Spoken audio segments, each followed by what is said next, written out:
My little brother would just be out there just cutting down every tree, like clearing a whole forest, killing every animal. And he's like, he's like, JP, I see your health bar. You're starving. You need to eat food. Just kill that pig. It's like, I won't do it. I won't do it. Welcome to the Creative Slash Podcast, where we explore what happens when creativity collides with everything else. I'm Brad Woodard, and I'm joined here with my good friend and co-host, Dustin Lee. Whether you're an artist looking to grow your following or you're just curious about where creativity can take you, this is your weekly dose of real talk about making it as a creative human. In today's episode, we interview the mind behind 59 Parks, punk shows in backyard sheds, and the art of bringing people together. JP shares how growing up outside the system has shaped his collaborative mindset, why rejection doesn't faze him, and what happens when you stick to your principles for 2 straight decades. If you've ever wondered how to build something bigger than yourself and actually get people to care, then this episode's for you. Enjoy.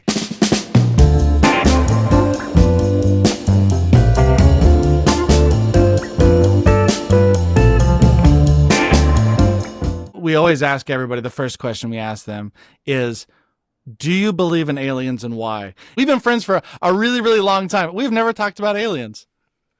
We haven't. I remember a conversation with my younger brother where we were talking about the Fermi paradox, and just the probability that there's other life out there is so high. If there's something like billions of stars with maybe trillions of exoplanets around them that could be habitable, like relative to what we know about planets that would need to sustain life.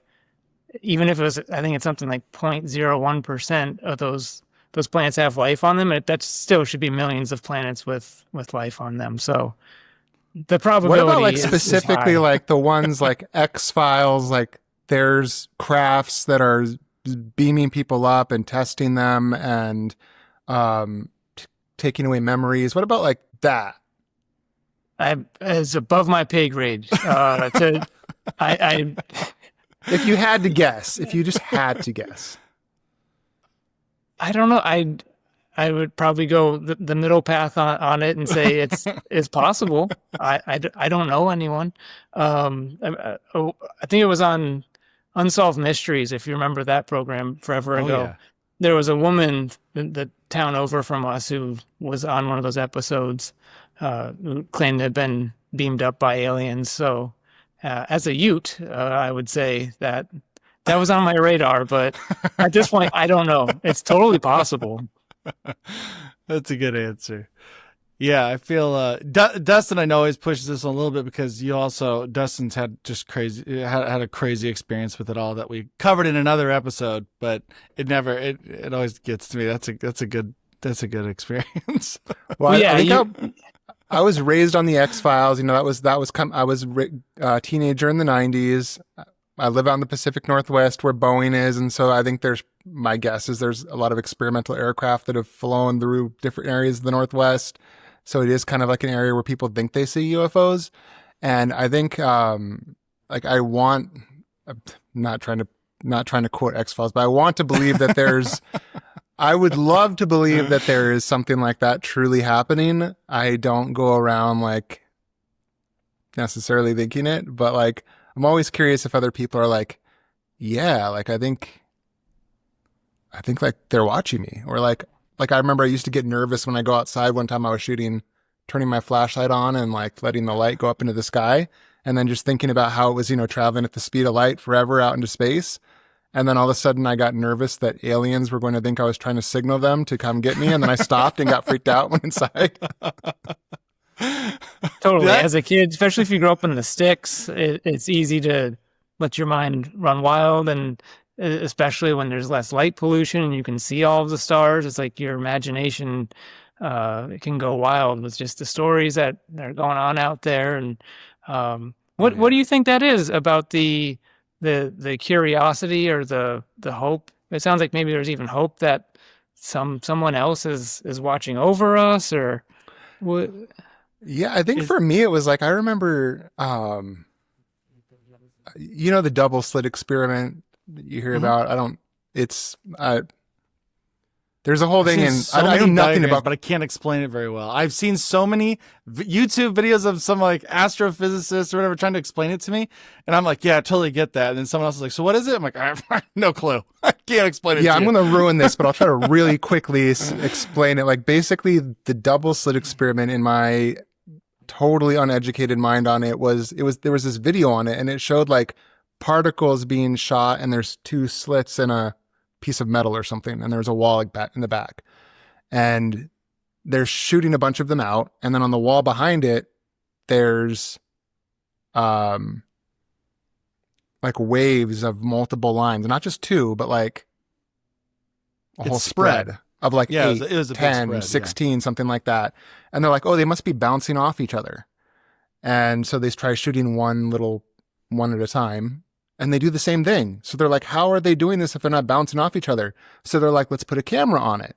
And they put a sensor to watch them go through the slits. And all of a sudden they stop making that pattern on the wall, and they start just making two lines. It's like they know they're being watched. So Yeah, like it's for me, that trippy. was kind of like discovering magic was real or something. You were like, this is a real thing that happens. And you the world became magical like again. You're like, what?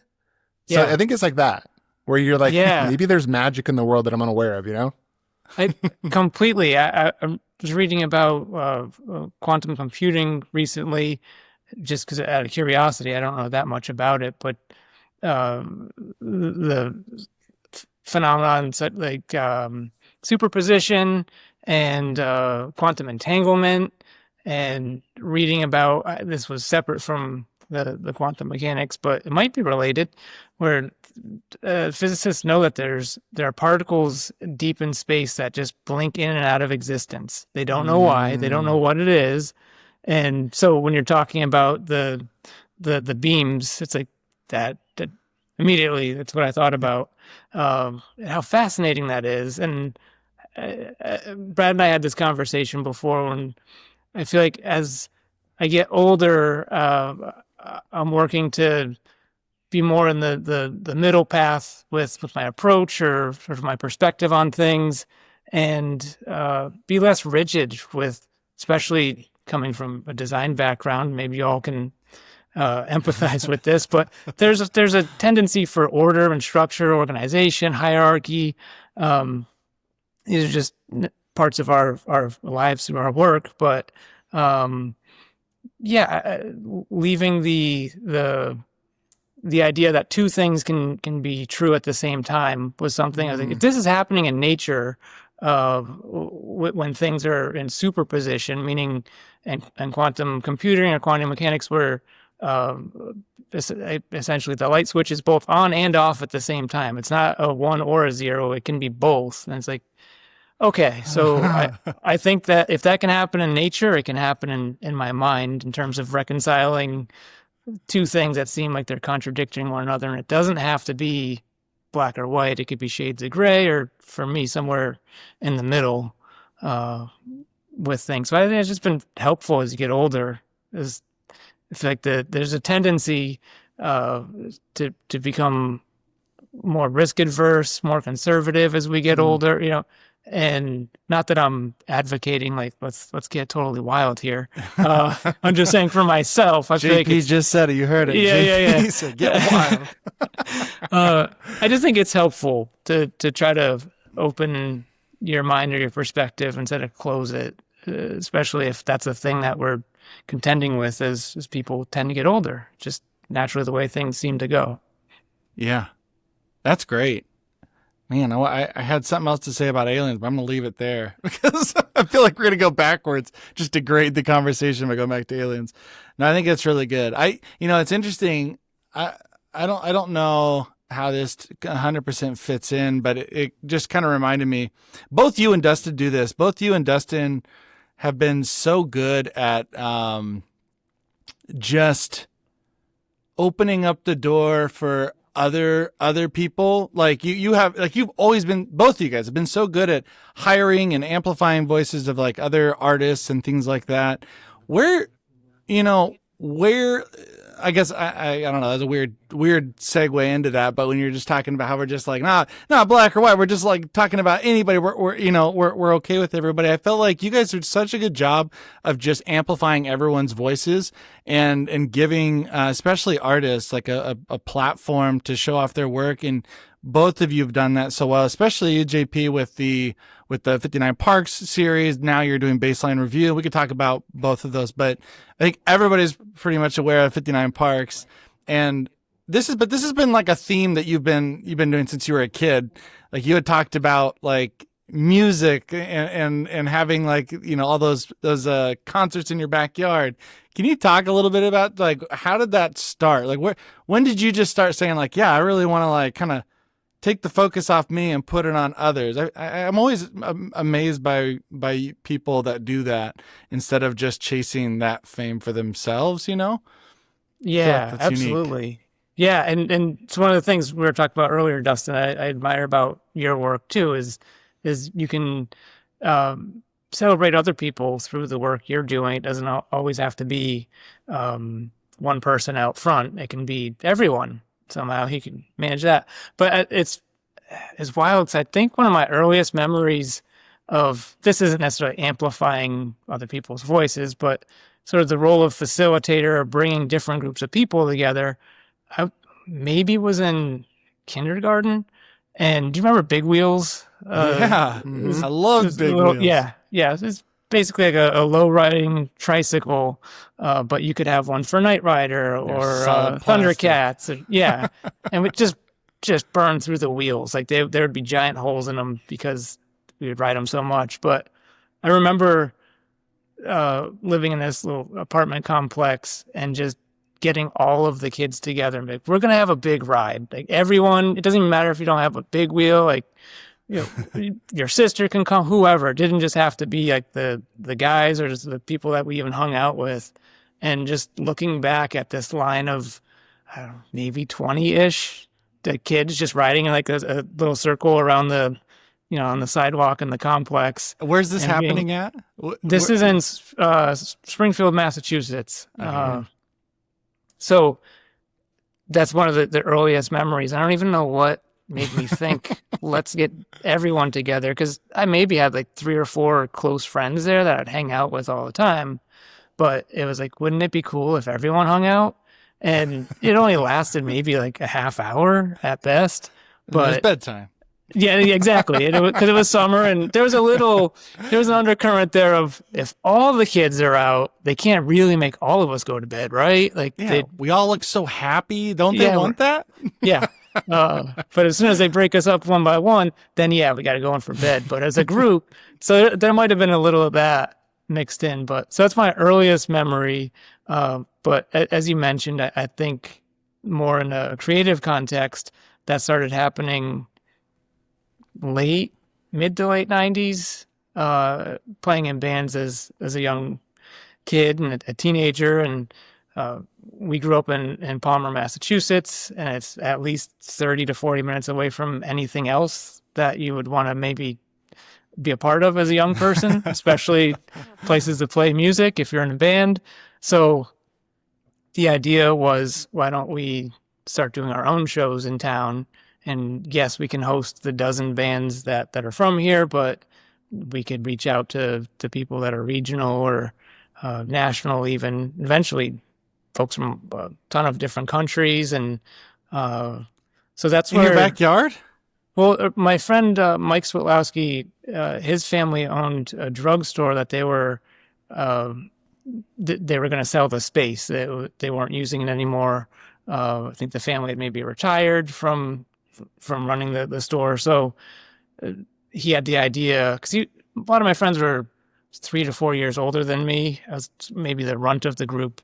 But he went out to college out in Boston and was like, wait, there's young people putting on these shows, and like, you don't need to have a big venue. There doesn't need to be a bar. There doesn't need to any of that, the formalities there. You don't need to do that. You can just do it yourself. So he brought that back to Palmer, and I think we did 39 shows, maybe somewhere around there in this old storefront. And some would have 100 kids come out, and then some would have 400 or more. And how old were you? You said I was probably 15 at the first show, and it was maybe a year or two before I started getting involved. I might have played a couple times, but I didn't start booking events until the tail end of that run. And then it overlapped with, we'd done maybe 2 shows in my mom's backyard shed. And then once the old store was sold, that's when Mike and I started working together super consistently, and then started doing more shows at the shed. And it was, is it a true shed? Like, is it a garden shed, or how big is the shed? Yeah, you could fit maybe 3 or 4 riding lawnmowers in there. Not a lot of space, but a lot of overflow. And it's crazy. I just did a tour with the poster show back up to Massachusetts, and I got to talk to a friend there that I hadn't seen in probably 15 years. And I met him through the shed. His band played, and he was a friend of a friend. It was like, absolutely. Like, there's basically, if you were kind and open to the idea of mosquitoes and dog crap on the ground and playing in a shed, that was the qualification. We didn't have to like the music. It was just pretty much everyone was invited. But so I met him and back then, and he said something recently, like, I think about the shed now and again, and it was utopia to me. And I just thought, I would picture as way less dog crap in the yard in utopia and fewer mosquitoes. But this is a super kind thing to say, and I think the difference with going to the shed versus a club or something is the primary focus isn't on trying to be seen or look cool or schmooze with people or get drunk or whatever it is. We would ask for a donation of like $2 to $5 and never change the price for forever. And usually we'd give people a hug when they came, like, thanks for coming. And total strangers, people from Canada or wherever, they would drive down to see some of the bands that we would book. And yeah, and I think it was the sort of environment that we would want to see exist out in the world. We just made it in our backyard. And there's so many cool moments where we collaborated with another friend who ran a little bit more legit venue a couple towns over to book bigger bands like Fugazi. Or I remember writing Thurston Moore from Sonic Youth and somewhere in high school, and wrote that guy for 10 years. And he never said no. He just said, I can't do it right now. And eventually, this was after the shed, but we started doing shows in a bowling alley. And eventually we booked that show. And it took 10 years of politely asking, but you just sort of chip away at the roster of dream shows you could put together. And sometimes they happen. You have not changed over all those years. Yeah. Oh, yeah. Yeah. How you're explaining it just reminds me of how you approach all of your collaborations that you put on. And I feel like it's always been the artist first, everybody's welcome. And how can we, and it's like, you hit it like the nail on the head. It's like, how can I'm not going to badger you, but how can I politely get you to, to be a part of this? And Dustin was asking me that the other day. He was like, because we're talking about this upcoming, interview with you. And he was like, how does he do it? I think you mentioned it earlier too. Like, how do you get all of these people together? Like, what's your secret to get? I mean, you have Shepherd Ferry in the book behind me here. Right. This the Art of the National Parks. That would be to do that. You could financially try to incentivize someone like that. You could try to be introduced by, I don't know, a famous person or a very influential, powerful person to do. That's what I would think, or I think a lot of people would think, and you still probably wouldn't get these people in most cases. And Brad was just describing you, and I was like, I wonder if it's that they feel like they're disarmed because they realize that your intentions are, for lack of a better word, pure. What is happening? What's your philosophy behind it? Or what do you think is the attribute that you bring to this that is making that happen? It might be a couple of things, but one is just, I don't fear rejection. at all, and you have nothing to lose by asking. I never want to impose on someone's personal space or, it- uh, yeah, I don't want to weird people out of like, how'd you get my number? Or, because that's I value my privacy and things.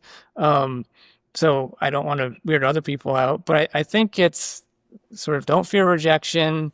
Uh, there's some part of me that just feels like we can will it into existence. If I'm thinking about this every day for 10 years or whatever it is, You it'll happen manifesting eventually. it? But yeah, that's probably a better way to put it. There's a little bit of that, and then there's a little bit of at a certain point, if you've booked half of the bands that this bigger band is played with or they're friends with, it's like, well, now you can just ask your friends because they've worked with us. They might not be at the same sort of level of recognition or on a giant record label, but or your roommate's close friend is someone that is friends with the person. And there's always, it's a small world, and I just think there's often connections there. And Brad could probably speak to this, but I think it was a couple of years ago, but it was pre-COVID, 2018. I think I had like 1,000 business cards made up. I've maybe used 100 after, doing like hundreds of shows, and just, I'm not trying to network or anything like that at any point. That feels kind of, this isn't judgy of anyone else. It's just me. It just feels disingenuous to want to talk to someone to purely just gain something from it. It has to be genuine. So, yeah, I think it's sort of connecting the dots sometimes, and it's the willing it into existence, the manifesting it. Yeah. I can speak too from. Oh, go ahead, Dustin. You first. Okay, go ahead. Rock, paper, scissors? Yeah. I was just going to ask if you could expand a little bit on the idea of, I've heard a lot of people that say, well, you don't have anything to lose by asking. So for instance, I read Losing My Virginity, the book from Richard Branson, and I think he says that quite often in the book. He would say, I had nothing to lose. I literally had nothing to lose.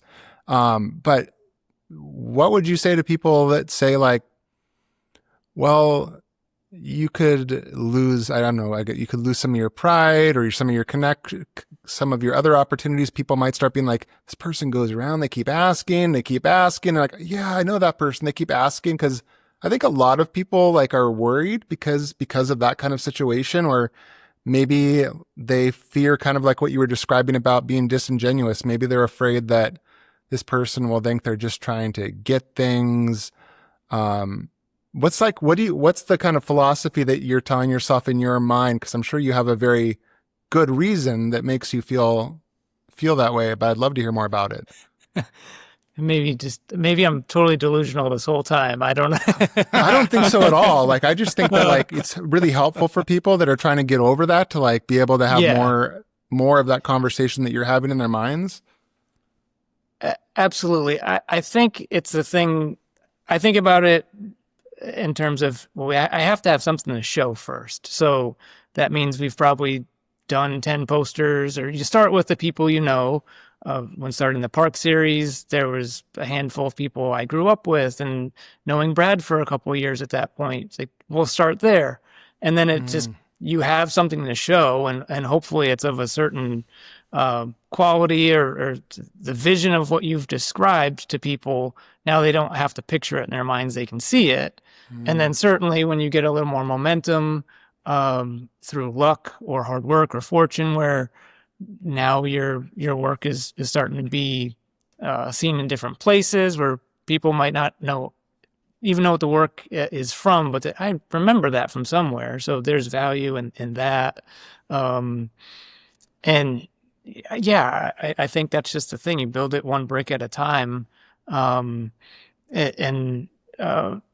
that happened recently with the Baseline Review, which is a book that we're working on about basketball history, and it's similar to 59 Parks, where it's a bunch of different creatives, but this time there's a writer and an illustrator.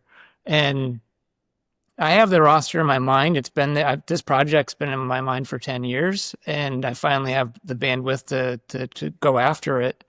And like I got the dream list, I got the aspirational list, I got the people I know, and then the people that maybe they know.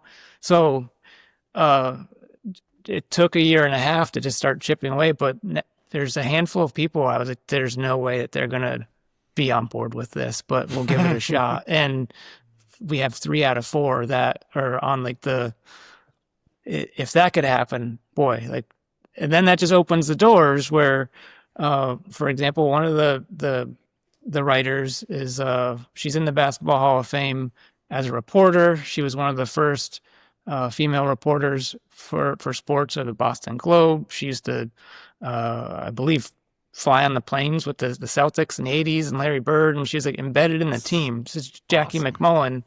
Oh, and wow. I couldn't find out how to get in touch with her for probably 2 years. I was trying to find the proper channels. I'm not trying to, go through a back window or anything. Yeah, exactly. That's weird to me. So yeah. I've worked with a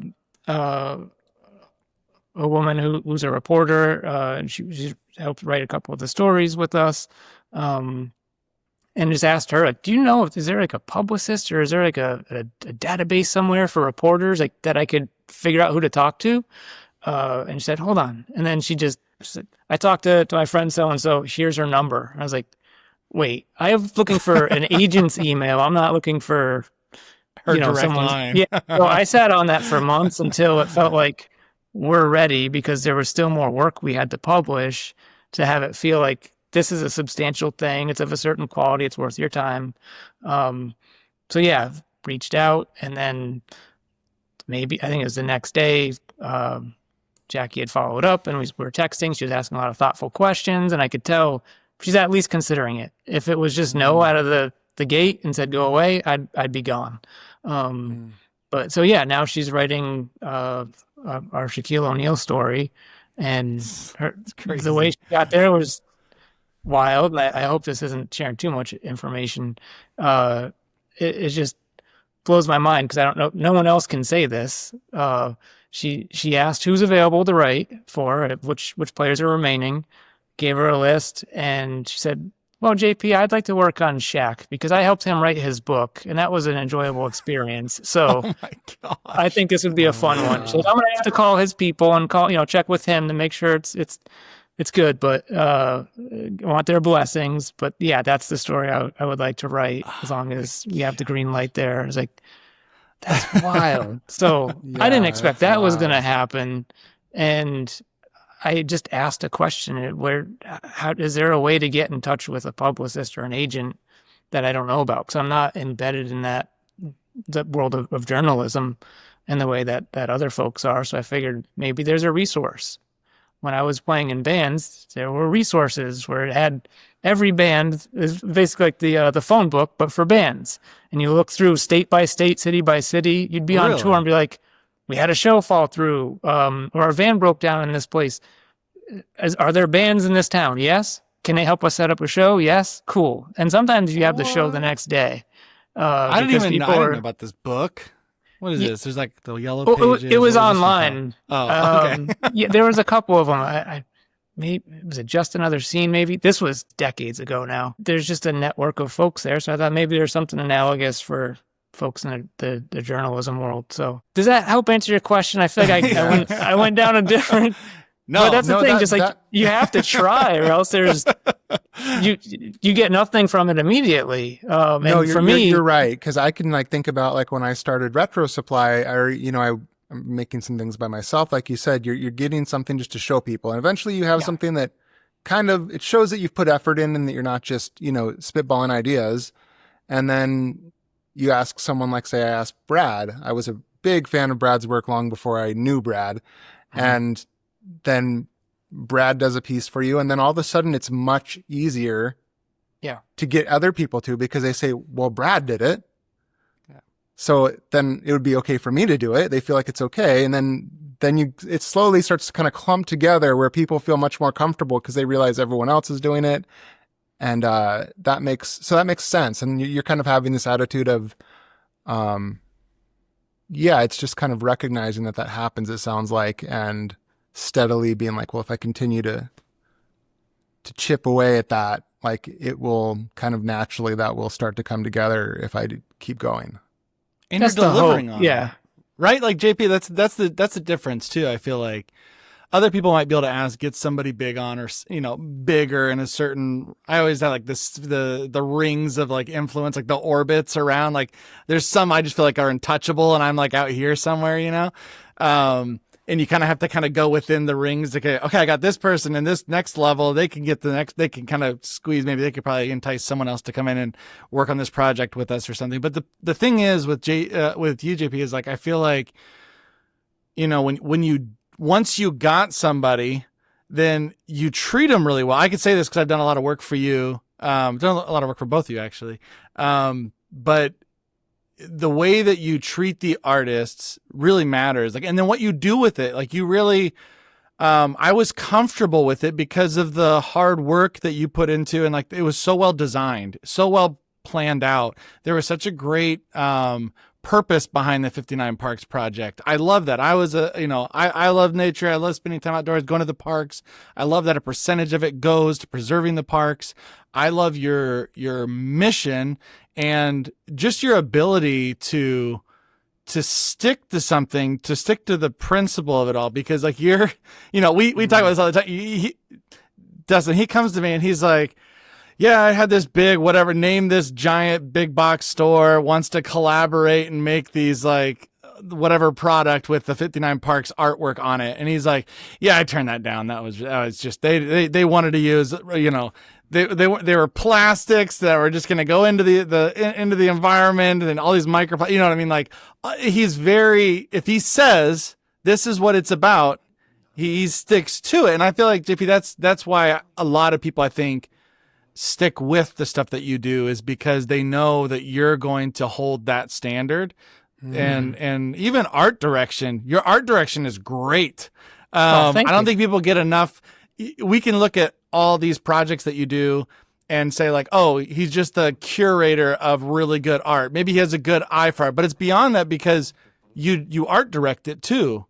And I remember I know for sure, because I tried to put pink skies in my Big Bend poster, and I was like, no, JP, this is it. The pink skies. It'll be awesome. And the Texas with the orange, like, the what is it called? The mule ear peaks or whatever. Yeah.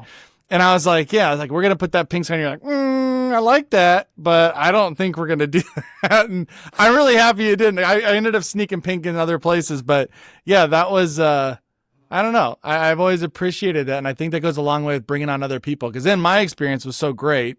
It was, and it wasn't even that you paid just a crazy amount, because you paid well, but it wasn't like, you're like, hey, look, this is what I can do, but I could tell you, this is where it's going to go.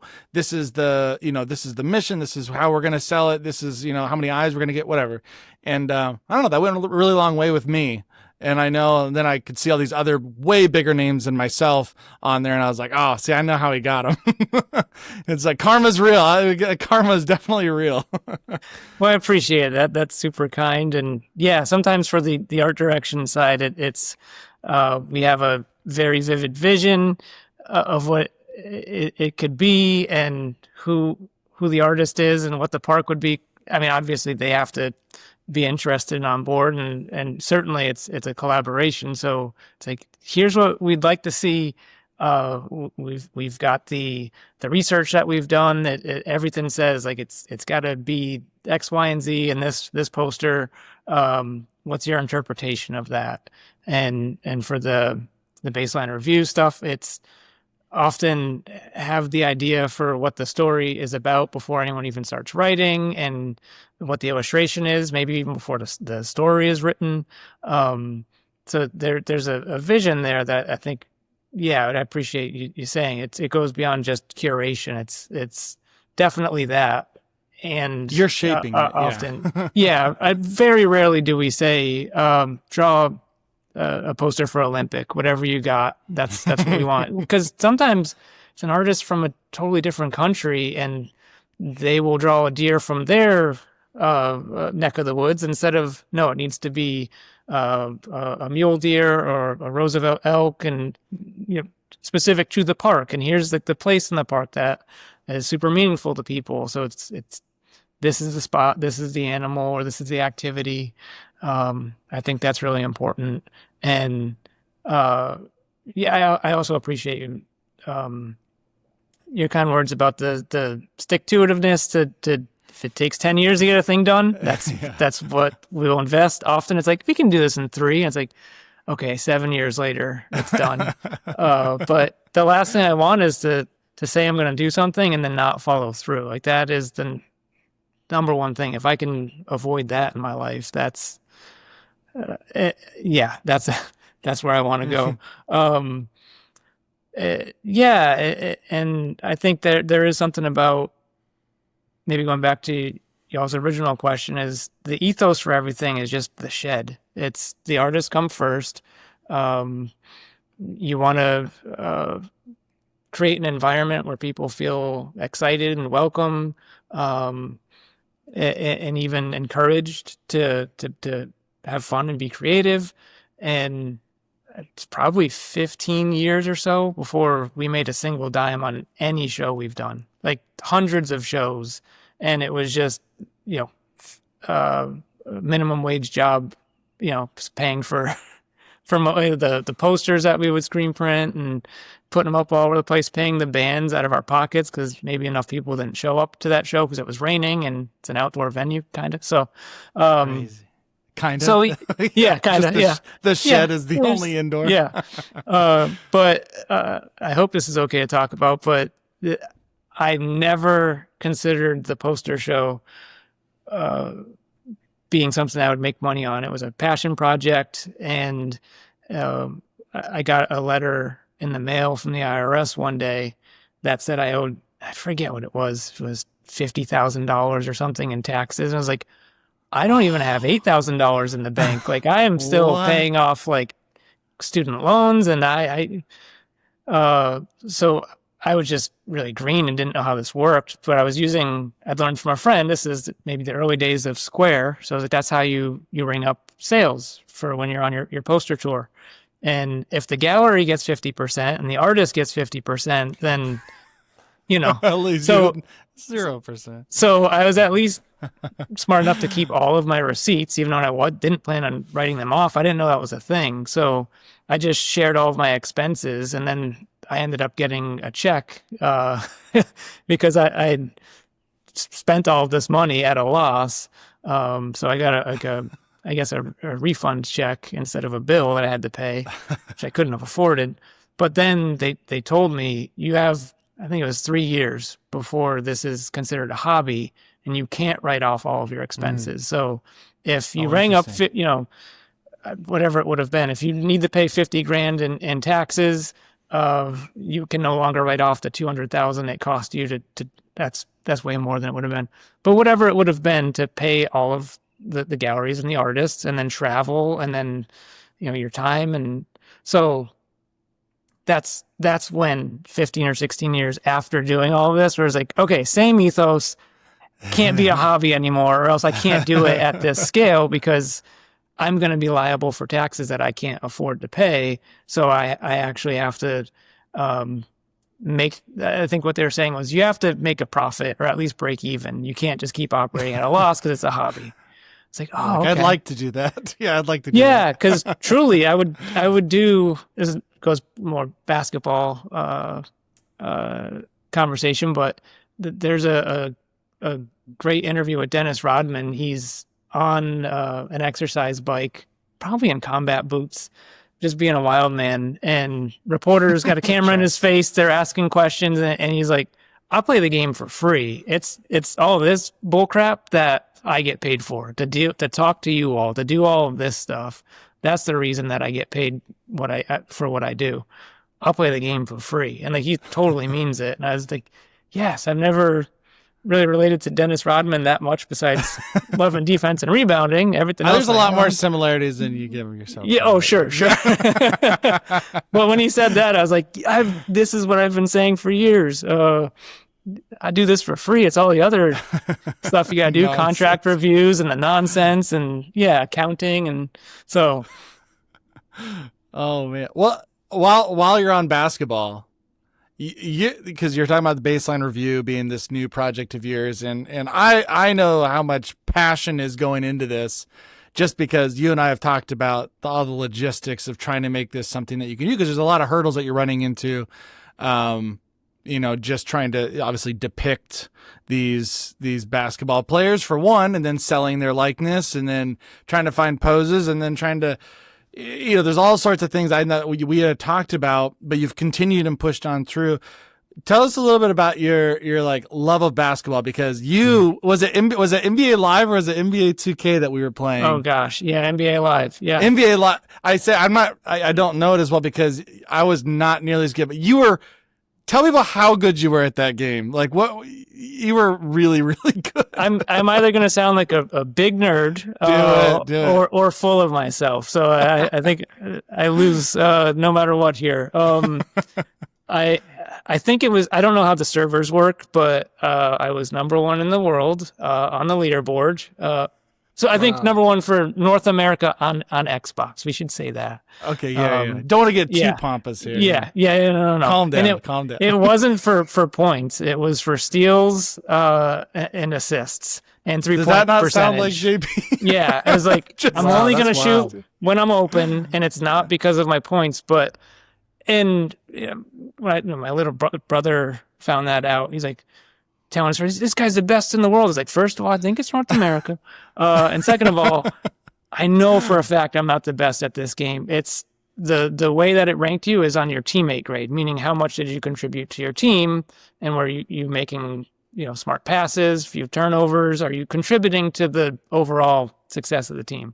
One-on-one, I'd get smoked. No, I mean, my defense was solid, but there's people that know every sort of glitchy animation and exploit, and people are even using badges in the game that shouldn't even be there, but they were able to download them somehow and bought accounts from people. So yeah, it's no delusions there about I'm in the context of a team. Absolutely, I feel like I can hold my own there, but one-on-one, I'm not even interested in that. Like that's why I ran point guard, is let's try to facilitate. Again, I guess there's that common thread. Try to get these 5 random people to play together. How do you do that? Make sure everyone's getting touches and hit the people that are open. And people would laugh because sometimes you can talk to one another on the headsets, and it was like dying laughing. This guy doesn't care about scoring. He only passes. And like people are getting 50 points and they're just driving to the hoop. I'm like, you keep cutting, I'll keep hitting you. I get the steal, chuck the pass down, instant bucket. And the other team comes down and uses 22 seconds to dribble back and forth, and we're scoring in like 3 or 4 seconds. I was like, just keep running. I got you. We're good. So yeah, you keep passing it to me, and I didn't play the game very often at all. I was terrible, but you were not terrible. You kept dishing it out to me for threes, and I was like, I'm so sorry, JP. I'm so sorry. You were great. You were great. I remember playing with Brian and sometimes Perp. Yeah, you were great. Oh gosh, it was really fun though. It was really funny to see, like, even in a digital world. It reminded me of like when I keep going back to The Office because it's just a show I watch on repeat. But I was thinking of Dwight when he's sitting there. He's like in this like second life is what they called the game. And in his second life, he is the exact same person. He's like still wearing, only difference is he can fly or something. Yeah. And I was like, that's JP. He's the same his life's so good and he's so like pure to like who he is. He's the same person when you can be anybody online. In those games, people are the worst of the worst in those kind of lobbies. And you are exactly the same. And I always appreciated that. Well, I appreciate that. I mean, sometimes things get chippy. But my little brother, he was maybe 13 when we started playing Minecraft together. It's part of the reason I have an Xbox is my mom when I moved down to Texas. She's like, when will we get to hang out? I was like, I'll buy a TV and an Xbox because I didn't own either of those things. And we would play Call of Duty, which I was not necessarily, I don't really like killing things or shooting things. So, but my little brother would just be out there just cutting down every tree, like, clearing a whole forest, killing every animal. And he's like, Jeez. he's like, JP, I see your health bar. You're starving. You need to eat food. Just kill that pig. I was like, I won't do it. I won't do it. Like, I eat animals in real life. But I'm like, I think that's the thing for me in a video game. That's the life I want to live, is the one where I don't have to kill stuff to survive. Like usually it's an escape for people to be like, I can do all this crazy stuff I want to do. Yeah. And for me, it's more Grand of, Theft Auto. you don't have to kill stuff. I can just eat carrots, and they're great in Minecraft. So, that's so funny. Okay, but you play basketball though. Like it's beyond just NBA Live. I mean, did you play in high school? I honestly don't remember. I know you played pickup, but did you ever play? No, the way the story goes is I'm in college for the second time at Mass Art in Boston, studying graphic design. I'm paying for school for myself. I've relocated. I've left my whole music community in Western Massachusetts. I'm on a mission. I'm trying to improve my situation. Growing up in high school, adults, teachers, guidance counselors, guidance counselor laughed in my face when he asked, what do you want to do after high school? I was like, my friends have been talking about this thing called college, and he'd laugh. He's like, with what grades? It's like, what are you going to do? And they were that bad. He was sitting right across from me too. And yeah, the sentiment was, this kid's not going to live past 25. He's too wild. He's doesn't really focus in school. I was like, well, there's a lot of things going on that are outside of my control when it comes to that. But once I'm old enough, the prefrontal cortex is fully developed, I think. By the time I'm in my mid-20s, I go back to college. I'm like, I'm on a mission. I'm not playing shows. I'm not booking anything. I am just working on school.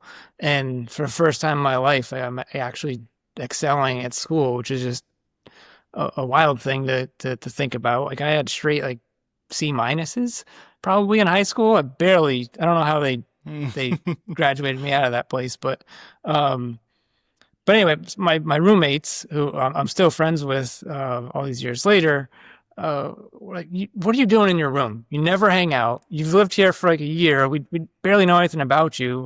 We like you, you seem nice, but when do we hang out? And I said, working. I'm trying to, improve my situation here. And I was. That's all I did was work. Like, friends would see me once a week, maybe. And I said, all right, well, what are we doing? They said, we're watching the Celtics. I said, what is that? And they're like, what?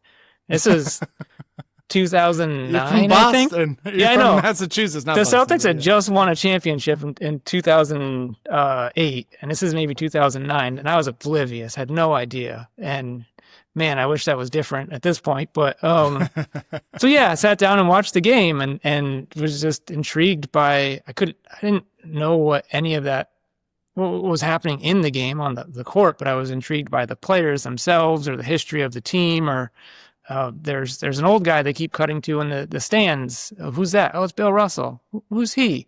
So out of curiosity, I'd go back into my room to start working, and I was like, I can pull up a YouTube video, and just that was it.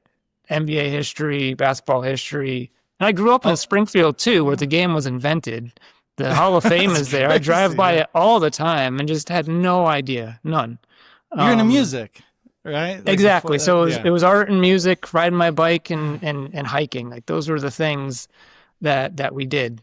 So sports just weren't on my radar. No family indoctrinated me into, you love the Red Sox, you love the Patriots, you love the Celtics. No idea. NASCAR was the only thing that my family was into for sports wise. So it was fun. I mean, as a kid, especially like when they bring out like the Demolition Derby, or that was exciting. Oh man, but yeah. So I think that's where the love of the game came in. And it was the history of it, and the players and the stories, and just found some of their their journey's super inspiring. You talk about, some of my path was a lot of struggle in the first 30 something years of my life, and just found it endlessly inspiring to listen to some of the players' stories of how they got there. And something like maybe 4,000 people ever have played in the NBA all time. It's like, that is a small amount of the world's population. Like, that is insane. So just to be able to make it there, never mind like, oh yeah, I grew up and I was shot in the leg and I was the shortest person, or I had to overcome stuff that Bill Russell was living through in the 60s with civil rights, and he was out there leading marches and organizing camps for people, and it's like getting actual death threats against his life. And then the guy wins, was it 11 championships in 13 years? I think 8 straight. It's just insane. So it's like, how are you not inspired by this as a human of like, here's what you can do with adversity? And certainly my experience and his are quite different. It seemed like I could sort of superimpose some of what I was learning there into my own life and use it as motivation or inspiration. So, and I only played a short amount of time pickup when I lived in Boston. Not the world's best shot, but loved defense and rebounding. Facilitator, there you go. Yeah, and passing, yeah. People would be like, he only rebounds and passes. I was like, all right, I'll shoot it. I was good for 1-3 a game. And like, he can't make it, so no one would even try to guard me. I was like, okay. So, like, well, let me just sit here and get comfortable before I shoot this. Yeah, but I love that. There's something about, I'm almost a foot shorter than a guy, and he's like, you're boxing me out. That's cute. And I was like, I'll get the rebound, and just not the best shooter, but everyone else wants to shoot. So it seemed complimentary to the other people we'd play with. And there's just something about that, doing the things that other people don't want to do so you can sort of be of service, I think just clicks with me, especially if it's the things that aren't all that glamorous. Like, I can do that. Well, I do actually have my default question that I ask everybody. This is totally out of left field. But what is something that you have purchased in the last 6 months that's under $100 that you absolutely love? Yeah. It immediately goes right back to the thing we were just talking about. I bought, I don't know if you know about this, but I discovered a website called the Electronic Bay, and you can buy things that people are selling on there. It's eBay for short. That's what I thought. I was like, wait. Sorry. Here, you didn't hear my keyboard clacking at all. Yeah, I feel terrible so for some reason I was wondering, can I buy a piece of the old Celtics parquet floor? The answer is yes. And usually people have scribbled on it, so it's a signature from someone, and it makes it way more money than I'd be willing to spend. And my thought is, I don't want the signature. I want the floor. Like, I could be my favorite player. I don't feel like there's a lot of value for me for a signature. So I found a piece of the floor for like $60 or $70. A guy in Brookline, Massachusetts was selling it. It's maybe 4 inches by like an inch by an inch. And one side is gnarly, like gunmetal, sort of just thick, gunmetal gray thick paint on it. The other side looks like it has a bunch of mold. And then the top is like the iconic green of the Celtics floor. And he was selling it. For sure it's real? He was selling it listed as the original floor, but I have a feeling it's from the 90s when they swapped it out. But even still, Michael Jordan sweats on there, Larry Bird sweats on there. And so, but yeah, how disgusting parts of it are. I don't know who would go through the effort to make something that gross. And it's a sliver when compared to the rest of the floor. And there's enough of them out there where the organization would give out chunks of the floor when they replaced it. I think in the early 2000s, mid 2000s, for season ticket holders. And then some folks just end up selling that. I was like, I don't want this, don't eat it, or people cut it up. But so there's a good chance it's not authentic for how messed up it is and how like the thickness of the paint and the gloss and everything is chipped up. Like it seems like it's been through some things. So that's my favorite purchase. that's under $100. It sits on my desk. And this will make me sound even more crazy, I'm sure. I touch it before I like get into the zone for the day for work, and I feel it's almost like the sensation you get when you put your a battery on your tongue when you're a kid, the 9-volt. It's not as sharp, but there's something happening. I swear there's some kind of energy transfer, and I could be making it up 100%, but it's working. So I'm going to keep doing it. You feel it. Yeah. But yeah, that's the coolest thing. That's awesome. There's something really interesting about, like, closest thing I can think of off the top of my head is over the past couple of years, I've really gotten into collecting watches. And by saying I've really gotten into it, I don't mean I've spent like $50,000 on watches. Just I'll look at them a lot. Every so often, I'll buy one. And they're absolutely unnecessary. But you sometimes you read a story about a certain one. Maybe it's like there was an aviation watch from the 1940s that was issued to Air Force pilots or something like that. And you hear this story behind it, and it takes on, or there was one I bought that was the original watch that was worn by, I can't remember his name, one of the guys that is in Jaws. And you just hear the story, and you feel like when you're wearing it, that you just feel, like you said, that battery on the tongue feeling, it just makes your day better. And it's really just like a totem or something like that, but something about it is doing something. It's so interesting to hear about what those can be for different people. Like Brad is like literally like the totem collector. He's got like so much stuff behind him, like that is all probably giving. I picture you rubbing each one of your little artifacts back there. But I love that. That's great. This guy every day. It's this little guy. Just gotta pet him. Is that the one? No, I'm just teasing. The little alligator head. No. Oh no. But that's so true though. I feel like a lot of these things, it doesn't really matter. Like the story is the story is that compelling. Yeah. It's like you give the value to it. Like, and the lore continues to grow the more you have it, and the more like, like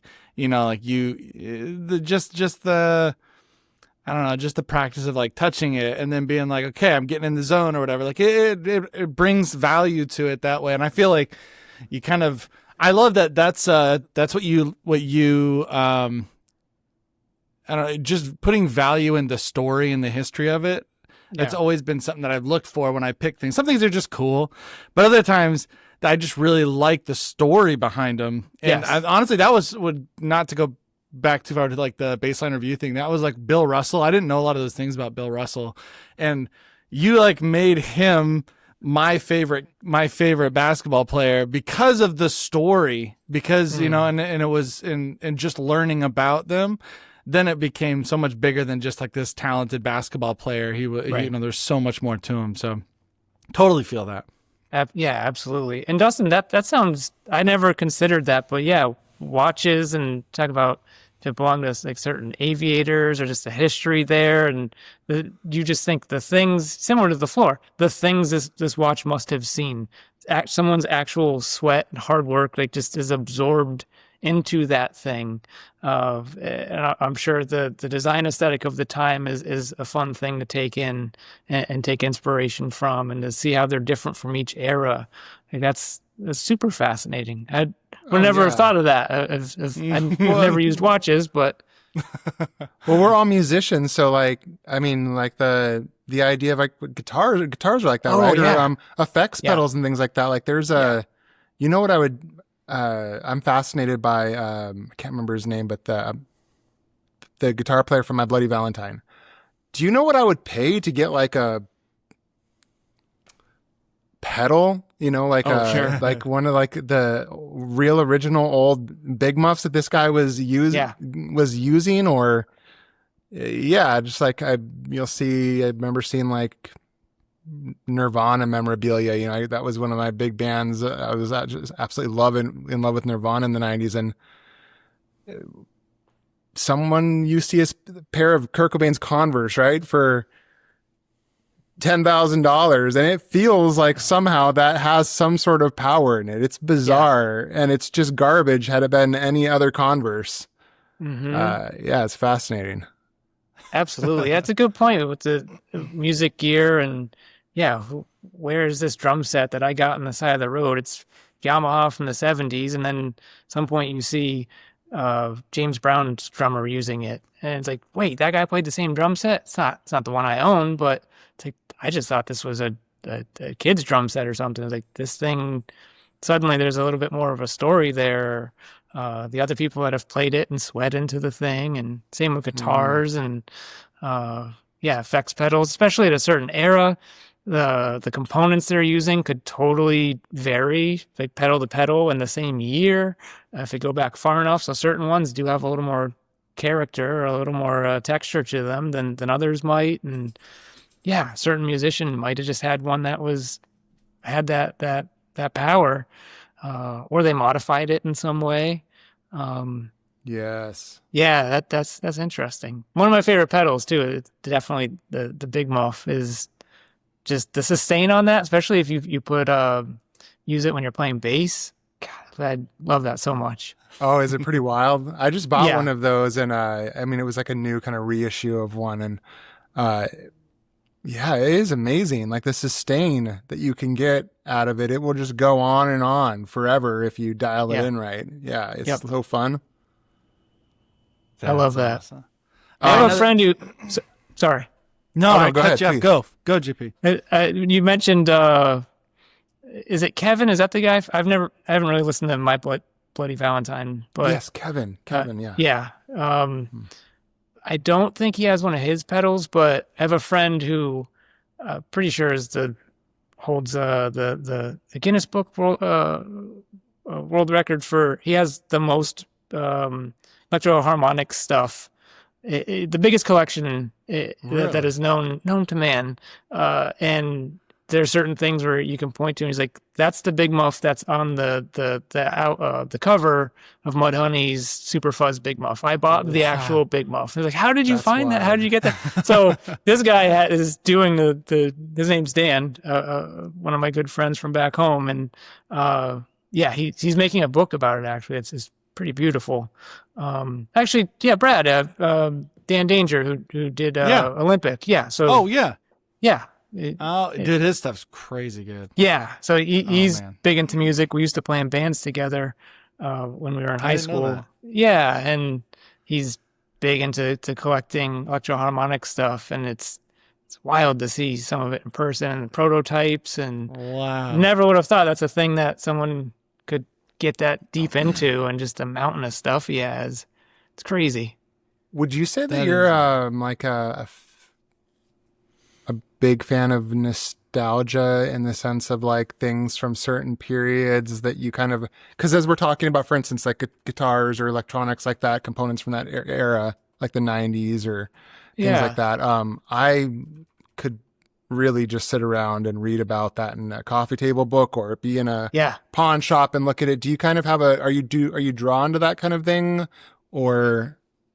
Yeah, because I'm interested in history. I don't know if I maybe have the tendency to glorify of like then was better than now, or put that sort of energy into it, but fascinated by what was the aesthetic of that time, or what components were they using, or how did they get that odd shape? Oh, it's inspired by the automobiles of the time, and it's just really cool to learn about. And growing up, I lived with my grandparents for a few years when I was real young, and they had this house that was just a time capsule of things from the 40s, 50s that were just in the medicine cabinet, or it's tucked under, under the bed in this room. And Brad and I have talked about old board games and things, and just looking at the saturated greens and something that looks like trade Gothic on there, and just being like, this is not the aesthetic of, this was the 80s where I'm experiencing this for the first time, and this is different. And you could see like the edges of the print of the guy on the little info sheet is smudged, and someone printed this. Maybe it was screen printed, or it was a small batch, this pamphlet that they have, and why do they still have it? And you go into the basement or the attic, and it's just old cast iron toys that from when their kids were growing up, and they just kept everything, like the specifically the teal on this old tricycle that all my aunts and uncles and father had ridden around on. It's my favorite color, and I have no doubt it goes right back to that. Some of my favorite typefaces goes right back to the ones that I would have seen then. Didn't know what it was or couldn't articulate it, but then you fast forward and you go to design school, and I was like, wait, this is so it just starts coming out, and I feel like there's overlap with the work that both of y'all do, and I feel like that's why I admire the work you're doing too, because it seems like we're channeling some similar energy, nostalgia in there. and just the fascination with it. Because by the time you get to the 80s, things just start to get cleaner or weirder, especially the 90s. Things are just starts to lose some of the soul or the tactile feel that you might have seen prior to that.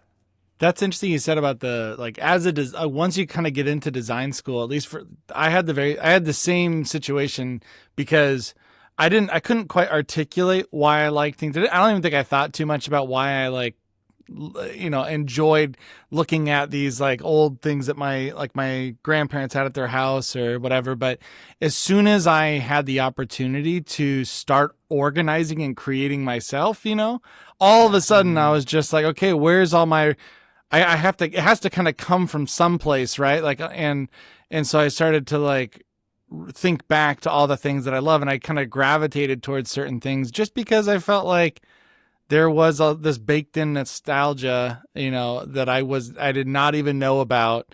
And, I don't think I was ever thinking like, oh, I just love mid-century stuff. I just felt like I gravitated toward it because it felt warm to me. It felt like, it brought back a lot of great memories. And then also, as a designer, you also start to really appreciate what they did to create it. And that's like the historical part of it. It's like, there's so much work. By the time I got in there, I was on a computer, and so it was, there's so much and I loved how imperfect things were. And that I've been trying to chase forever. That's why when Dustin was reaching out with Retro Supply, I was like, oh my gosh, you're making all the tools I want. And then you had such a great thing already established for the 59 Parks with, was it Curtis Jenkins? Who was it that did the, Curtis. He's great. Crushed the branding, and it was like this cool nostalgic vibe as well. And so I was like, oh, I got to be a part of that. Like that totally feels nice and warm. And I like that. Yeah, absolutely. And I think that's, might sound corny, but some of the humanity comes through when you're talking about if it's mid-century furniture or things that there's craft involved. People's hands are involved with even just typesetting things. There's something about it that I feel is some energy that is inspiring, and it goes back to music for me. Is sometimes there was an era when we were doing the poster show where people would come up like, so why all the texture in these posters? And it's like, well, I think some of it's unintentional, or people are trying to lean into, well, there's going to be some imperfection, so why don't we embrace it? And it's the same with, I never played guitar until 5 years ago, maybe. And I didn't understand that 90% of the electric guitars you hear are so heavily processed, even if it's just 4 pedals into one another. Like if you're talking a reverb and this and that, and like a little bit of grit with the gain. And it's the same thing with working in Illustrator. It's so clean and crisp, and it needs a little life to it, a little soul. So it's just an aesthetic preference or texture.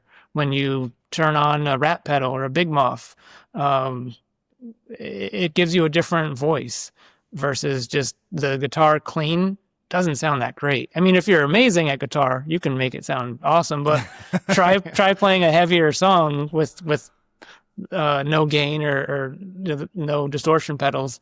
It's not going to feel the same. And ultimately, that's the thing. What do you feel when you see it and interact with it? So, yeah, I mean, fortunately, with the cool brushes and textures that you've been making, Dustin, you get to bring in some of that soul, even though, yeah, it's not a thing that happened on press and it got gunked up or whatever. That's fine. But I think people saw it as maybe it's inauthentic because you're adding texture to this thing. And it's like the tools we're using now and the time we have to make things, like it's too clean. And especially from the screen printing on my bedroom floor, it's like there's gonna be texture in here that's unplanned, so might as well lean into it. Or I'm making my own textures. I'm scanning things in, or taking photographs of chipped up paint on an old car in a junkyard, and then you can use that, mask things out, and just seemed visually more interesting, like turning on your distortion pedal. Right. Well, and it's like kind of like so I think some people will be like, oh, well, like nostalgic things are not good in some way, or I don't know, they're glorifying the past or trying to make it better than it was, which I understand. Like I've heard that we tend to forget most of the bad things and remember the good things, and it kind of creates this like utopian feel to the past. But I mean, I saw a little clip of Mad Men the other day, and it had Don Draper talking about the Hershey bar and getting it, and that packaging that looks like a billboard that says Hershey, and he's like, I remember opening the wrapper and my dad tussling my hair as I'm eating the chocolate, and that tied this memory together for me. And I think there's just shorthands in it, they're like you said with like trade Gothic, whether we want to or not, we're like humans use all sorts of shorthands. If you like apple pie or pumpkin pie at Thanksgiving, that's probably because you grew up with it and you like it. And so cinnamon and nutmeg become a shorthand for a certain feeling and things like that. And I feel like people get certain things and like, well, that's not okay, which to me kind of feels like, I don't know, being like, well, you just like that cinnamon because it reminds you of being a kid. Put it away. That's so silly. Right. At the end of the day, I mean, it's your experience. So how is it hurting anyone else to just enjoy that? And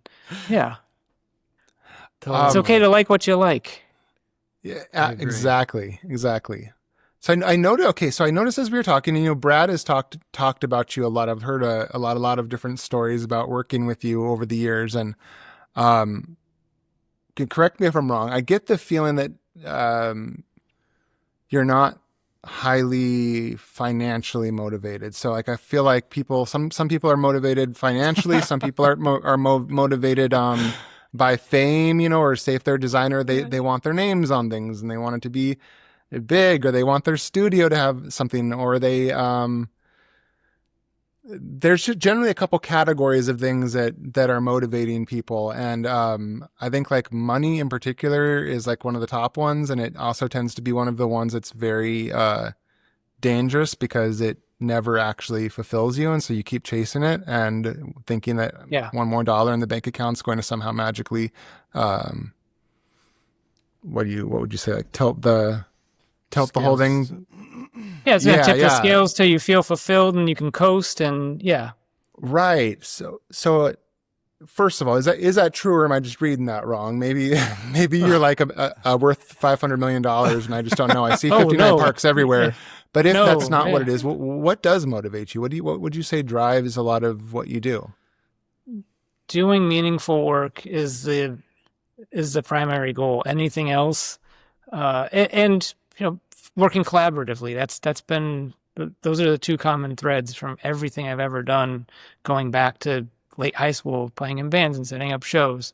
That's it. Everything else is a byproduct. The making money thing, as we talked about, that only came about as logistically, if I want to keep doing this, I have to consider this a business. I still do it in quotes, but it's not the focus. Like Brad mentioned earlier, we had one collaboration. I won't mention it because I don't want anyone to feel bad in any certain way. There's maybe one thing we've ever done where I was like, in hindsight, I probably wouldn't do that again. But it was a thing of let's test how far in either direction, because I'm pretty stubborn.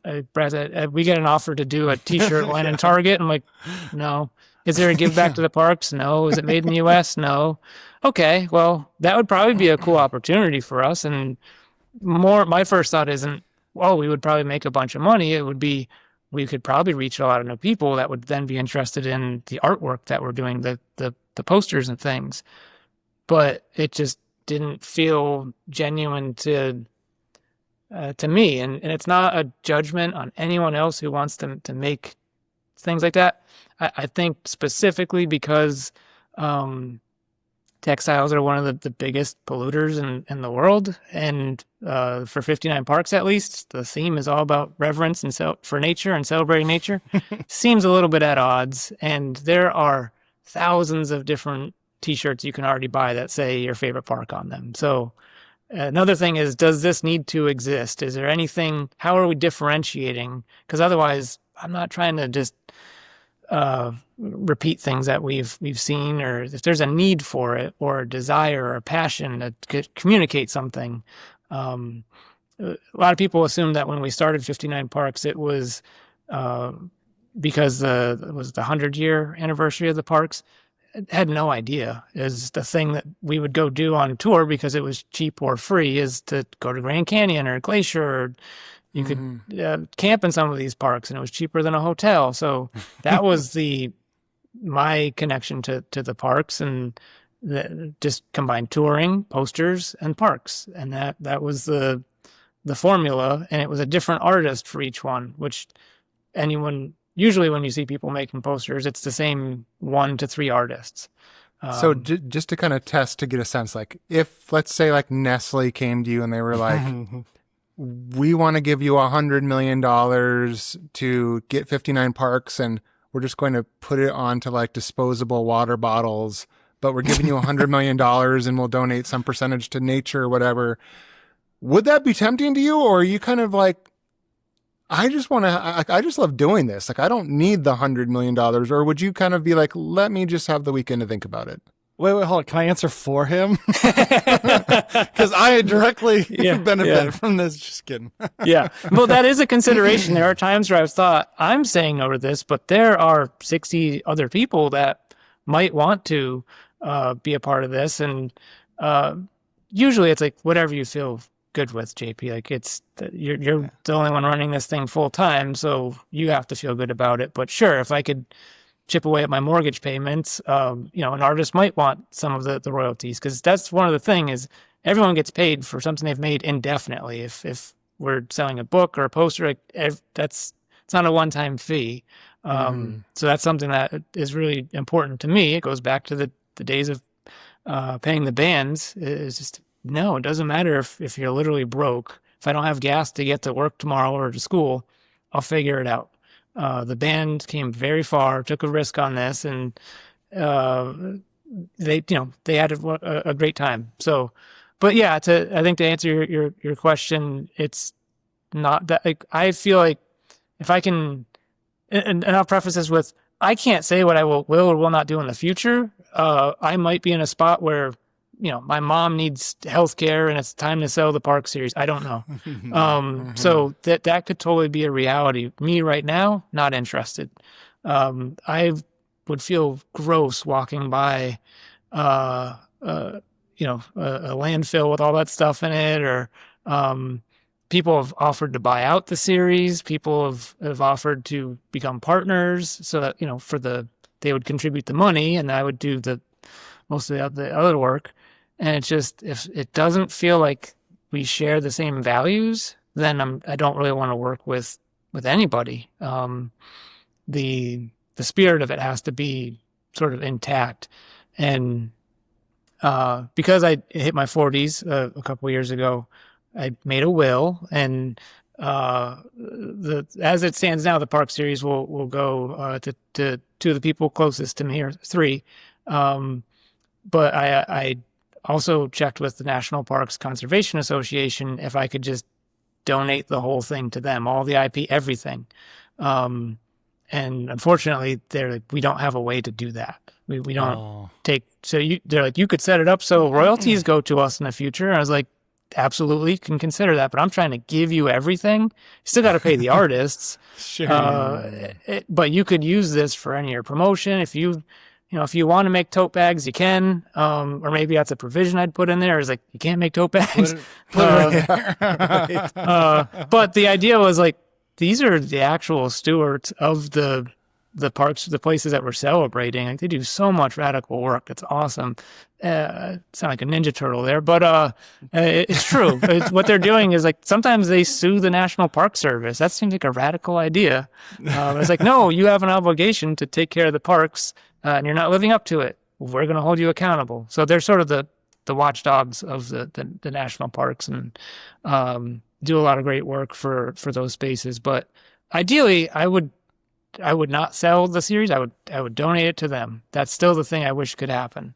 That'd be awesome. And again, I might regret it one day when I have health problems and I don't have any stocks. I look at those and I'm like, I don't know what this company is, or if I look it up, I'm like, I don't want to give them my money. So I'm probably going to screw myself in the end. And like, I'm not trying to come off as holier than thou. I shop on the Zon like everyone else, and let me look that up. Hold on, the Zon. Yeah, the Zon. Yeah. So you got me again. It's just, what can I do with the autonomy or influence I do have? Because there's a lot of things that are so far out of our control, and some things like we just have to participate in. But when there's some areas where it's like, for now, like, this is a thing that I can say yes or no to, and that's more important to me. If I can.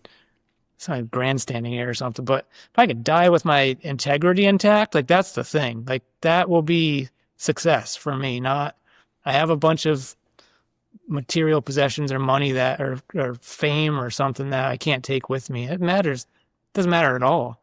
But if my character and my reputation can stay intact, then that's like the North Star for me. I feel like I'm in a good place now. I can't say what the future holds. I will keep going towards that place, but that's the approach for now. That's interesting. It's I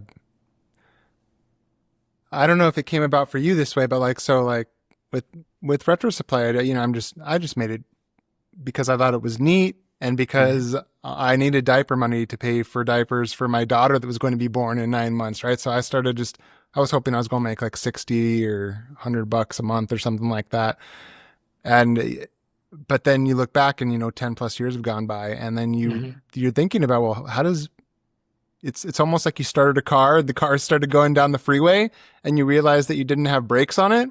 And you're like, well, how does this thing, it was fun to get the car and it was fun to start driving it, but how are we going to, how does this all end? Because right. Yeah, like you said, I never thought to myself, oh, well, I don't want to sell it because, I want to keep it pure and not let someone else get this. But then you're also like, yeah, I don't want to walk past people or run into people that really love the company and they feel like you just betrayed them and sold it to some company that, just started ripping them off or doing something. So yeah, it's interesting. All these kind of conundrums, little puzzles come up as your business develops, and it's hard to figure out what the answers to some of those questions are.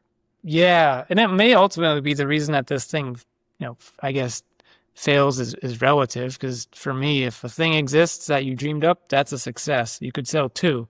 It's a success. I'm on your page, JP. I feel like I can relate to you in this sense. And I'm like, I just want to see it exist. Dustin and I talk about this a lot because he's also, he definitely thinks about how to market it and how can it grow and how can it, and my brain is always just like, let's just see if it exists and it'll be fun. And he's like, yeah, but it can't continue to exist if we don't figure that part out. Yeah. Yeah. There's some overlap, which is why it's complementary that you work together so that's well. What I'm saying. It really helps that we have both of us on board. Yeah. Well, that's actually a good question to ask you. So because for Brad and I always feel like Brad stands on the side of, he'll have an idea that he loves and he'll be like, I want to do this. This is my vision, which I love, right? That's fantastic. And amazing ideas come from that kind of thing. And I think that too, but I'll also think, how many people that are my customers will buy this? And what do I know from looking at the data of it, how many will? And sometimes that's not as fun, but I'm probably a little more wound up person, and I feel like I need to reassure myself that there's some chance of success. Do you, when you create things for any business that you're working on, do you do much research or thinking about, will my customers buy this, or ask them that? Or do you just think, I want to see this come into the world, and you kind of follow your heart with it? Yeah. Which I think both are totally reasonable. It's the latter. And I think that's been our approach from day one. Again, going back to the playing in bands and things, you put the thing out into the world, whether it's on the internet or up at a show, and you stand back. And I never take a step towards someone who's like taking an interest in work that we have up at a show. Like, I will stand near the table, so there's context that they see that I probably am helping run the table. They often assume I'm someone that the owner hired, and I never correct them. It's just like, yeah, I know, yeah, he's great. Yeah, he sends me out on the road. That's fine.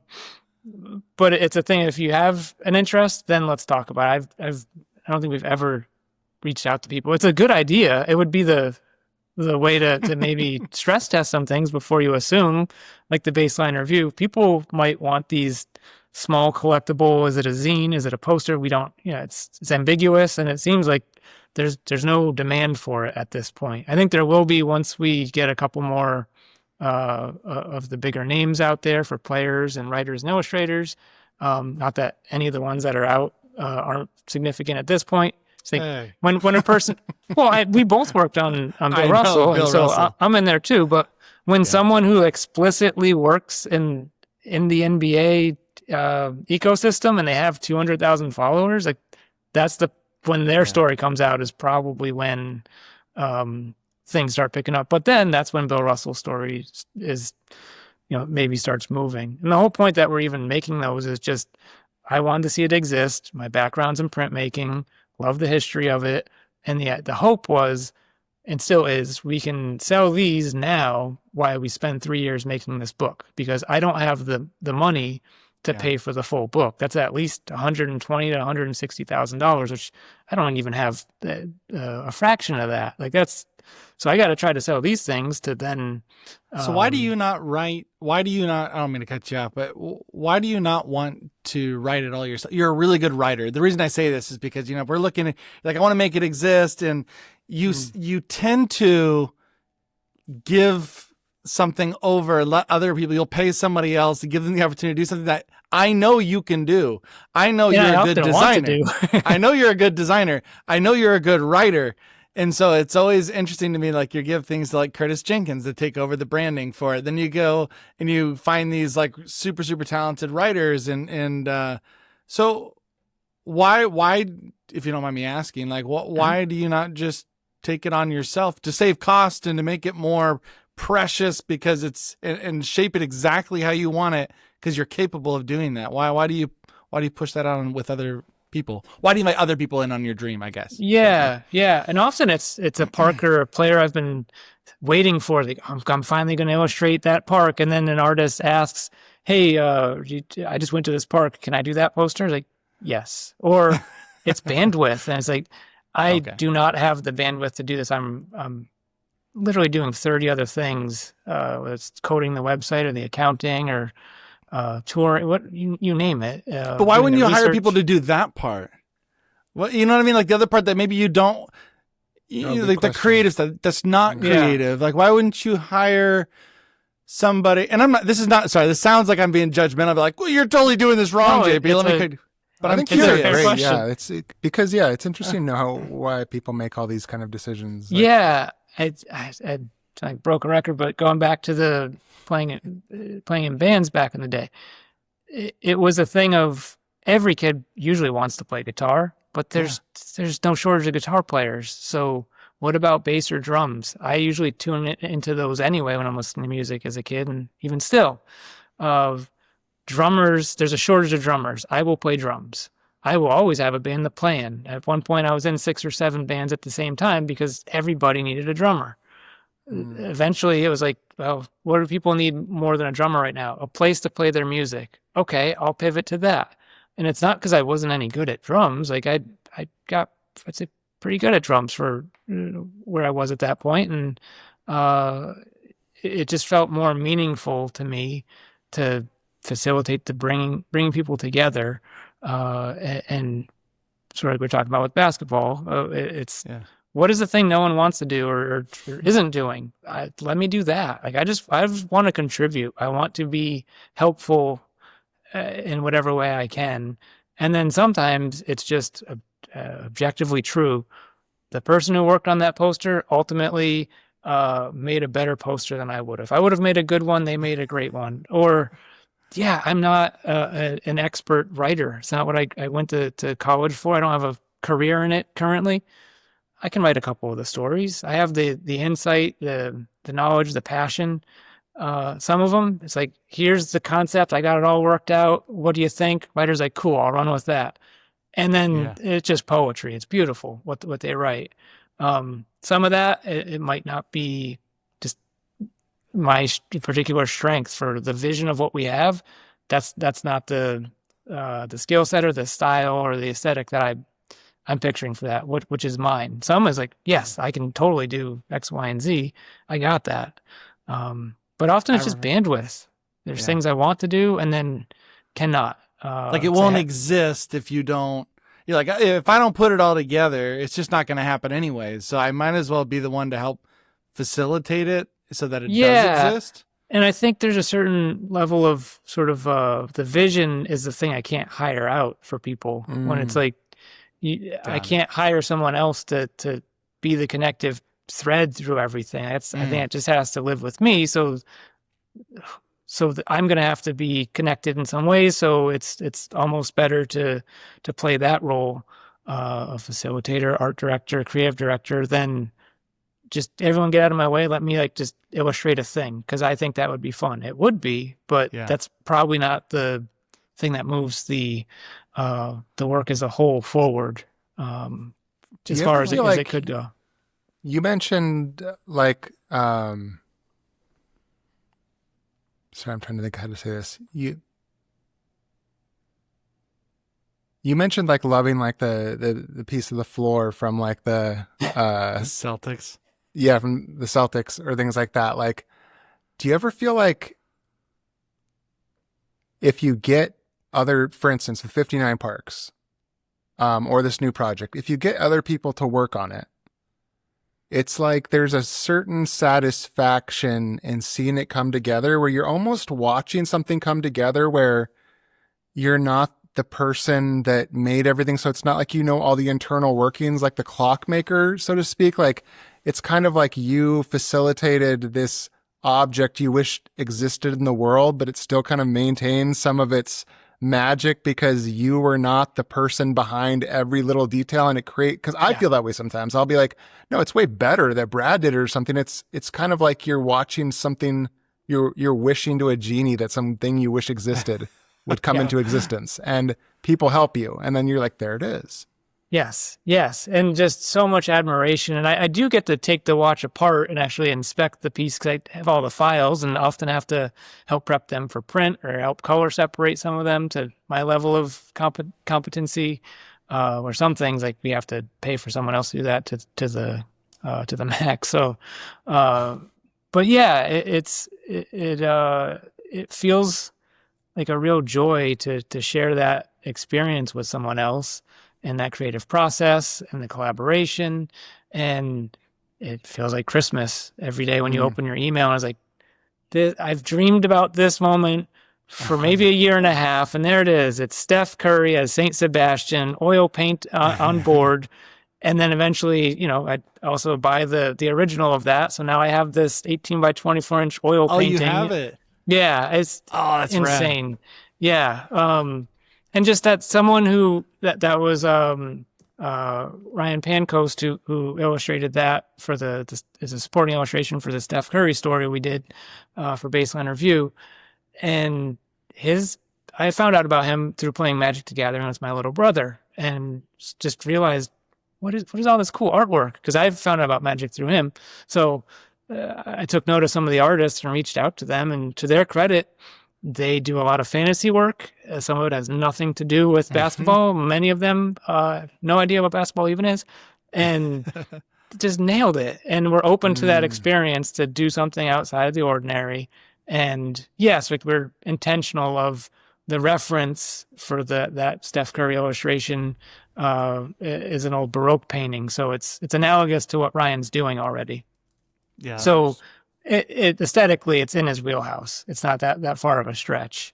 So yeah, it just feels in some ways the work, maybe metaphorically or literally, when we do events with people coming together in real life, it just feels like building the world that you want to see, and it's one where people have more in common with each other than they don't. And I think when I saw that parallel with music events and sports events growing up as a kid, I was like, oh, sports is jocks. They hate us music nerds. But then you go to some of those events and you're talking to people who you may never have talked to otherwise, but because you have this thing in common. In the same way at a show, when there's an epic moment when a band is playing, there's tens of thousands of people in the stadium jump up at the same time because this incredible thing just happened in that moment. And to share that with that many other people who, again, maybe half you have nothing in common with or would maybe even try to stay away from, like, and they feel the same about you, you get to celebrate that. And I just feel like that's the thing I want to see with our work more than anything. That's why I love it's an eclectic group of illustrators and artists and writers from all over the world, all walks of life. Our mantra in booking shows back in the day was, don't book a show with 5 or more bands. No one wants to stay for that long. 3 or 4 bands, and make sure they're all different. Don't just have 4 of the same type of hardcore band that always play shows together. You got a guy playing timpani over here. It's like classical marimba. Some guy just literally has microphone like shoved into an amp and it's just distortion and feedback for 20 minutes and nothing else. And then you got your hardcore band or your punk band. It's great. Now you have 4 different audiences. So now the turnout is bigger because you drew 4 different crowds instead of all of the same crowd. So I feel like that's the world I want to live in. Might sound a little grandiose or too idealistic, but if you have opportunities to do it, and even in little ways, that's what it's about for me. It resonates so much with me because Crystal, my wife, she's like, every time I have these big ideas, like I'm like, oh, I really like. We had Artists for Education as one, and that one, so many talented people came on board, and created posters for that, and I was so excited. It was like Christmas morning. You're just like, oh my gosh, what did Mary Kate McDevitt bring? And like, so many amazing artists, and I admire them so much. And you're right. I never articulated it in that way, but I like feeling like you're in a concert, you're all experiencing a moment together. You're all getting pumped about it together. You want to share that moment with others. And honestly, that's what I feel the most. I've never been a type of person that's wanted to just kind of be on my own and have all this like attention on my own, or even any job. Like I did stores and receiving in college, which is just like driving the packages around and delivering them in this big old truck. And my favorite part about it was that I had this random dude that was helping me out, and we had conversations the whole time driving around, and I got to have this, it would have been crazy boring by myself, and it was really fun. But the same thing is like with all this, even with this podcast, like I had an idea of a version of this. It wasn't this until I talked to Dustin, and I was like, Dustin, I want us to do this together. And then it became something that was ours, and it became so much better because I had like this narrow focus, and I was like, this is what this dream is. And then Dustin comes in and he has some other ideas and questions some of my ideas for it. And it grows into something really cool. And I'm really happy that I can share it with somebody else. And honestly, I like that you can also lean on each other's strengths. Like you said, like sometimes I feel like, yeah, I'm a designer. Yeah, that doesn't mean I need to design every single thing. Like everybody asks about all the art in my home. We have art all over our home or all over my office, and 99% of it is not my own. And like, did you make this? I'm like, no. I like other people's art, and I want it to even I got a tattoo. I didn't show it to you, Jerry, but I got a tattoo, and it's a different artist. Everybody asked me, "Did you design it?" I'm like, "No, I don't want to design my own tattoo. I want another artist to do it because I think I like their vision." But anyway, so I don't want to rant too long on that, but I do resonate with what you said. Absolutely, yeah. It feels like just the work is often, not always, but often, or the majority of the time, more interesting when it's collaborative, or at least you showed it to someone that you trust, and they just asked some key questions that help you interrogate the premise of what it is you're doing, or why the decisions that you made, and can those be modified in some way, and the work ultimately gets better from there. Or someone asks the question of, is this work just for you? No. How would other people think about it? Kind of like you were asking, Dustin, like, what would your audience think about this? So sometimes those are questions that I might not ask. I often do, but of myself. And it's like, I think we have a gauge. But other people might have a different perspective that's helpful. And even if it's someone that you're actually working on the thing with, it's just more interesting to me at the end of the day. Totally get that. I think it's so, like, you need both. But it's so important to have people like yourself coming in. And I think especially what to me is really intriguing, I think because I had my first daughter being born, and I was drinking and smoking, and I had a lot of things I was struggling with, right before my first daughter was born. And I sort of went through this, I've been trying to start businesses, and I started Retro Supply not thinking really about it or thinking about trying to make it big or something. I was just I didn't think I'd be doing it 10 years later. I was just trying to make a little bit of money.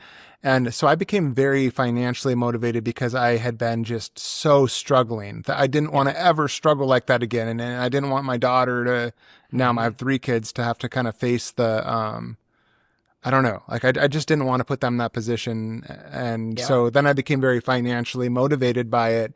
But you can't do some of like, for instance, like with Brad, with Brave Kids Art Club, you can't do certain things that are some of the coolest things we have in the entire world if you're going to have constantly in one hand you're holding on to how much money will this make, because like the 59 Parks thing, I have the coffee table book downstairs. I have the poster, which was gifted from Brad, which makes it extra special to have it from that. And you can just tell when you look at that book. I leave it out on our coffee table where we have, community group meetings and different things. I let everyone see it, because it carries a weight of nothing has came in here and disrupted this. Like, you look through it and you can feel it. You can feel that it's not brought to you by Starbucks, who, donated the paper, and go by a Starbucks and mention 59 Parks and get $1 off your coffee. Like, there's a purity to it, and that becomes like a huge inspiration to all of the people that consume that. In the same way with something like Brave Kids Art Club, where you might not reach as many people because it's so niche, but it's so cool that for the people that it does reach, it reaches them in a really personal way. I'm ranting here, but anyways, I just think it's very special and cool, and I lack that particular sense inside of me to do that, and I just admire it when I see it, and you guys both have it. It's fantastic. Well, I appreciate that, and gosh, get a little emotional hearing that. That means a lot. Thank you. I don't want to be the first. I'm assuming I don't want to be the first person that. I don't want to be the first person that's cried on your podcast. Don't you do it. Josh Horton did. It's okay. Did he? No, he teared up, but he's an emotion. He does. He tears up a lot, but he's got a lot of emotion there. But appreciate it. That means a lot. Again, I admire the work that both of you do so much, and I had no idea that you had the book or. Was even on your radar, or that you felt that way. So, man. I mean, I feel like I do literally. You were saying, you were like, "Is it big?" I don't know. Like, I see it everywhere, and my wife and I always stop, and you'll end up. It's not even that you're trying to pick up 59 Park stuff. You're just picking up the random stuff that looks cool, but it always looks cool. Yeah. So you go into Powell's and you pick up three Yeah. things, and 3 of them are 59 parks, and Oh, wow. yeah, they're great. I run into them all the time as well, and people always send it to me. They're like, "Wait, is this yours?" And I'm like, "One of them in there probably is." Like, some of the products are just specific parks, but yeah, man, it's I feel like it's definitely everywhere. It's cool to think that there's also like hundreds of thousands of people that have went on trips, that have went to national parks, that have done that stuff as a result of it. Yeah. Of your guys' work. That was part of the initial inspiration. Is like, why do this work? Other posters exist. Going back to the WPA stuff that I admired as far back as high school, which is this is the pinnacle. If I can make our little band posters that we're screen printing in our bedrooms is half as good as this, like that's the goal. And like, look what they're doing with such limited colors and sort of flat. And I think the hope was that we could get poster nerds into the parks and park nerds into posters. And we've seen that because we've done hundreds of shows around the country. And we would see people come in as a young kid with his older mom. And it's like, my mom doesn't know anything about posters. I collect them. I don't know anything about parks. I went to my first national park because my favorite artist worked with you on one of these posters. And now my mom would like to buy that poster and hang it on her wall. So what a cool the number of connection. times that's happened is just like, again, it's that cross-pollination of ideas and of different interests. You get to see it actually happen in that sort of touching way. And like, that is the motivation to just keep doing it. And that was the initial hope was, I love these two things. Maybe other people can discover that they love both of these things, and it's not hurting anyone to sort of put that enthusiasm out into the world. It's so cool to see so many different artists depict these parks because it really makes you see them in a different way. I think we're all used to seeing them in this, I can't describe it, there's this traditional body of work for national parks that you see from around the 50s and 60s. And you always think of that. And like to see like really great new artists put it through their own lens. Yeah. Like it reinvigorates kind of like the interest in it. Yeah. And there's some of the things I always think of Rory Kurtz and beautiful work he did on the Rocky Mountain poster, where you couldn't get those textures. I mean, there's parts of that illustration where every fiber of the elk's fur is just totally in there, and you couldn't get that level of detail back in the day with screen printing. And, which one is that? Rocky Mountain. What was the Dunes too? The Dunes was it a wood? Oh yeah. It was actually wood.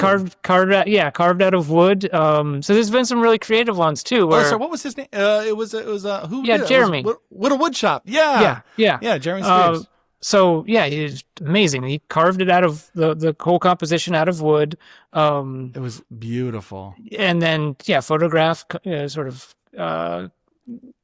move around the composition in Photoshop, and then we do our thing to it and get it ready for print, and there you go. Or there's the other Big Ben poster that Fort Lonesome made is it's a 100-year-old machine that's meant for chain stitching, and the whole piece is made out of fabric, and then photographed, and then we translate it into maybe a 6 or 7 color screen print. And it's just like that. Jeez. That process, it comes across pretty decently well in the poster, but yeah, the original is a tapestry. It's not even. Do you have the original? I had the original. What? Yeah, I had we sold it, and then there was 2 versions. The first one, the artist took all of the sale. We helped facilitate that, partly as like payment for them working on the project together, and then did the other one. We split the sale of that, and I think I was in a place where I started 59 Parks with $10,000 in the bank, and it's the most money I've ever had, and I still had probably $50,000 of debt from school. So no safety net, no one else to help. Like, it was just me with the financial part. So that was around the time where I started to feel like, okay, I'm not struggling or surviving anymore. I'm transitioning into thriving in terms of, personal life and things, and being secure, and not, there's moments starting 59 Parks where my hands are shaking because, like, how do I pay my rent? I don't know. This thing didn't do well, or the print for this got all destroyed in shipping, and now we can't release it, and that's where this month's rent was supposed to come from. And so it was like down to the wire with each print, helped kickstart the next one and paid a little bit of the rent. And and I still don't know if I've paid myself for any of the work I've done. I don't have a way of tracking that. But where am I going with that? So we sold the original because at the time I was like, I need to pay rent and pay for the next poster. Like I don't think putting this in my closet and just having it sit there is the best thing. So, and I don't know, I try not to be too sentimental about certain things. It was like that was a amazing moment, move forward. And I was like, someone else is going to adore this. If they're spending that kind of money on it, they're going to adore it and love it. Sure. And it's going to mean something to them. So that's better than it staying in the archives, was my other thought. I was just looking through these and I was thinking, man, you should have bundles of these, because I feel like I would buy like a 5 or 7 piece poster bundle for like $200. Yeah. Where I could get live in the Pacific Northwest and just get all along the West Coast. Yeah. Yep. I would totally buy them if they were bundled up. Yeah, that makes Dustin, I would love to talk sometime, pick your brain about, when you look at this, what do you see? Because that would be interesting. I'm not thinking in those ways. I've just mostly focused on just creating the next thing. And so yeah, if you're ever down, I'd be happy to send some posters your way as a thank you and for your time. It would be an honor to do it. I mean, there's people that know much more than me about this kind of stuff, but it'd be an honor to do it. Or if you need if you ever, I would love to.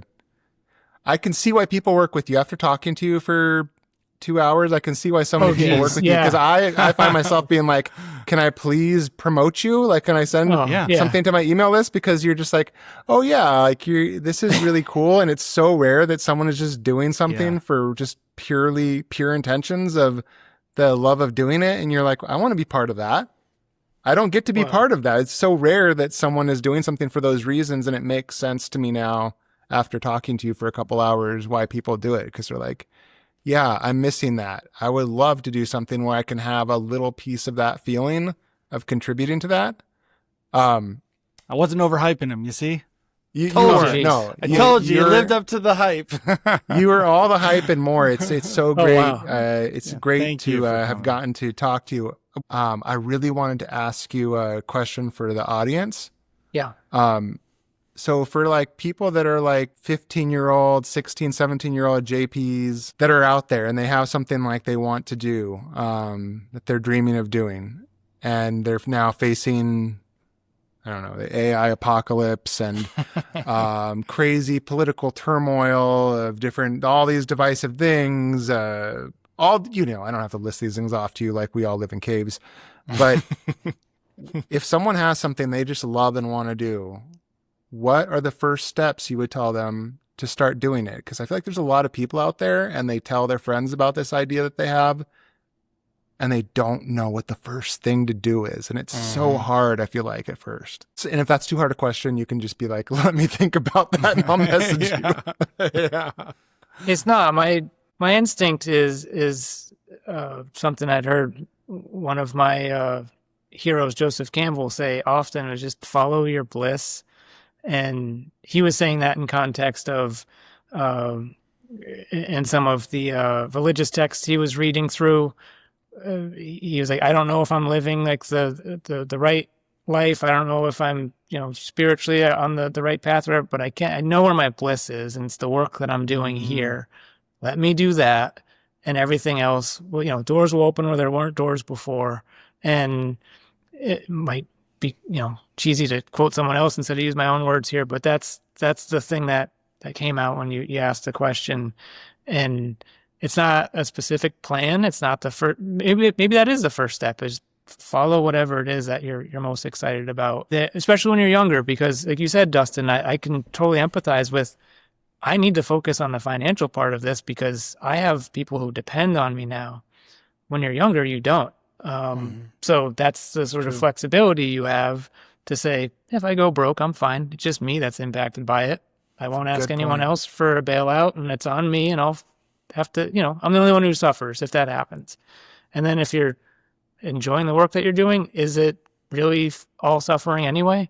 So yeah, I would say that's the thing. Maybe that's it. Identify what it is that gets you just the most excited, and then just see what is the first steps to pursuing that.